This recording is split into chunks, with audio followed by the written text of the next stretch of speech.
السلام علیکم، کیا حال ہے سب کا جناب؟ اللہ تعالیٰ سب کی زندگی میں بہت بہت خوشیاں لے کے آئے۔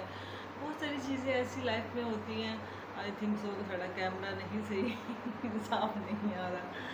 زندگی میں بہت ساری چیزیں ایسی ہوتی ہیں، کبھی کبھی بندہ ماضی میں جا کے سوچتا ہے نا، تو بس میں ہمیشہ کہتی ہوں کہ باشعور زندگی واقعی بہت مشکل ہے۔ تو میں نے زندگی میں نا اپنے بہت سارے جو چیز میں نے بہت فیل کی لائف کے اندر، وہ ابھی بھی ہو رہا ہے ایسے ہی۔ ہمارے ملک کے بہت بڑے بڑے لوگ جو جنہوں نے ہمارے ملک کے لیے بہت کام کیے، میں یہ کہنا بڑے آرام سے کہہ سکتی ہوں کہ جیسے محمد علی ہیں، عمر شریف ہیں، معین خان تھے، اور معین اختر، سوری معین خان نہیں، معین اختر تھے، عمر شریف تھے، محمد علی تھے میں چلے گئے سارے۔ وہ ایک اینک والا جن لگا کرتا تھا، مجھے آج تک یاد ہے کہ وہ جب اینک والا جن لگتا تھا تو آئی تھنک سو کہ پتہ نہیں کون سی کلاس تھی، لیکن ہم قاری صاحب سے پڑھتے تھے، اور مجھے آج تک یاد ہے کہ وہ قاری صاحب تھوڑا سا نا اس دن لیٹ ہو گئے۔ ہم نے قاری صاحب کے آگے اتنی منتیں کی کہ 5 بجے شروع ہوتا تھا وہ اینک والا جن۔ تو وہ اس لیے کریکٹرز یاد آ رہے تھے آج مجھے کہ جب وہ شروع ہوتا تھا نا، تو ہم قاری صاحب سے کہتے تھے کہ آپ نا ہمیں چھٹی دے دیں، آپ دیر سے آئیں، ہمارا ڈرامہ شروع ہو گیا۔ It's so amazing. وہ سب کریکٹرز ہمارے دل کے بہت نزدیک ہوتے تھے اور بہت شوق سے دیکھتے تھے، لیکن وہ ہم نے بڑی تکلیف میں دیکھا۔ وہ ایک کریکٹر تھا اس کا، کرنانی والا، پتہ نہیں کیسے بولتی تھی۔ اللہ تعالیٰ اس کو اب جنت دے۔ یقین کریں، ایڑیاں رگڑتے رگڑتے ہمارے جتنے بھی سیلیبریٹی ہیں وہ دنیا سے گئے ہیں۔ میں نے وہ ایک دو اور بھی ہیں، میرے نام نہیں یاد آ رہا، کچھ سڑکوں پہ پاگلوں کی طرح پھرتے رہے۔ اس دن بھی ایک کلپ چل رہا تھا کہ عابد علی کی جب ڈیتھ ہوئی تو جنازے کے اوپر کوئی بندہ ہی نہیں تھا۔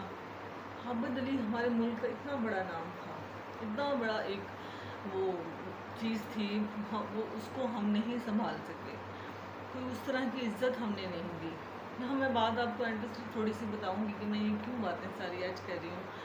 پھر اسد عباس جو کہ ابھی نیرلی گیا ہے، اس لیے سب کو یاد ہوگا کہ دیکھو اس بچے نے چھوٹی سی عمر سے کہاں سے گاؤں سے اٹھ کے آیا۔ بے شک وہ ایک اپنے وہ کیا کہتے ہیں ٹیلنٹ کے ساتھ آیا، یا اس کے اندر ایک جذبہ موجود تھا جس کی وجہ سے وہ کہاں سے چلا، اللہ تعالیٰ نے اس کو کہاں تک عزت دی۔ لیکن آپ نے کبھی سوچا ہے کہ ہم بہت ساری چیزوں کے معاملے میں بولتے ہیں، ہم سوشل میڈیا کے اوپر ڈیلیوری بوائے تو کر رہے ہیں، کسی نے یہ تو نہیں کہا کہ اسد عباس کو زندگی چاہیے، کسی نے یہ بات کی ہی نہیں کہ وہ بچہ بھی زندگی چاہتا ہے، اس کے بھی 2 چھوٹے چھوٹے بچے ہیں، اس کا بچہ بھی بیمار تھا، اس کے اوپر تو کوئی نہیں بولا۔ آپ لوگوں کو ڈیلیوری بوائے کے اندر اتنی زیادہ وہ ایک کشش ہوتی ہے نا، جس کے لے کر باتیں کر رہے ہیں، اچھا وہ کیا کرتا تھا، اچھا وہ کیا۔ یہاں پر نا جتنے لوگ بھی پوچھ رہے ہیں، تم لوگ اپنی ماں بہن کو کھڑا کرو اور ان کو پوچھو، اپنی ماں کو یا اپنی بہن سے پوچھو کہ تنوں کتنے کتنے ہاتھ لاندہ سے وہ ڈیلیوری بوائے، آپ کو کیسا فیل ہوگا؟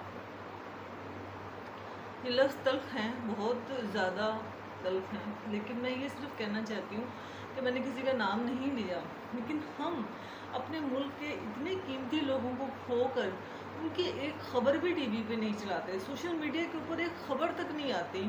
بعض اوقات ایسے نظروں سے بات گزرتی ہے تو پتہ چلتا ہے اچھا یہ بھی فوت ہو گیا، اچھا یہ بھی فوت ہو گیا، لیکن ان سب لوگوں کے لیے کچھ بھی نہیں کیا گیا۔ اور ایک ڈیلیوری بوائے والا کیس ہے، اس کے اوپر میمز بننے لگ گئی ہیں، انڈیا کے لوگ بھی اس کے اوپر میمز بنا رہے ہیں۔ پلیز میں ریکویسٹ کرنا چاہتی ہوں ان لوگوں سے جو دیکھو، یوٹیوب والوں نے تو نہیں آپ کو کہا نا کہ آپ بناؤ، وہ تو اب آپ کی اس چیز کو پروموٹ کر دیں گے، آگے لے آئیں گے جن کا ایس او زیادہ ہوگا، لیکن کہنے والی بات یہ ہے کہ آپ لوگ اپنے ملک کی خود ہی انسلٹ کروا رہے ہیں۔ آپ اس لڑکی کی انٹرویو لے رہے ہیں ایسے پتہ نہیں کہاں کی ہیروئن تھی، آپ نے کبھی ریما کی زندگی کو کیوں نہیں ڈسکس کیا؟ ریما کو میں نے جب دیکھا زندگی کے اندر، جب میں نے ہوش سنبھالا، وہ بڑی ماڈرن اور بڑی ایک کلاس کی وہ لگتی تھی، عجیب و غریب، بس اس کے بارے میں بڑے غلط بولا جاتا تھا، لیکن اب اس کی شخصیت کے اندر جو اتنا بڑا چینج آیا، اب اس کو کیوں نہیں لگتے؟ ثنا خان ہے، اور نام نہیں آ رہے مجھے، 2-3 اور لڑکیاں بھی ہیں جنہوں نے لائف بدل دی۔ جنید جمشید تھے،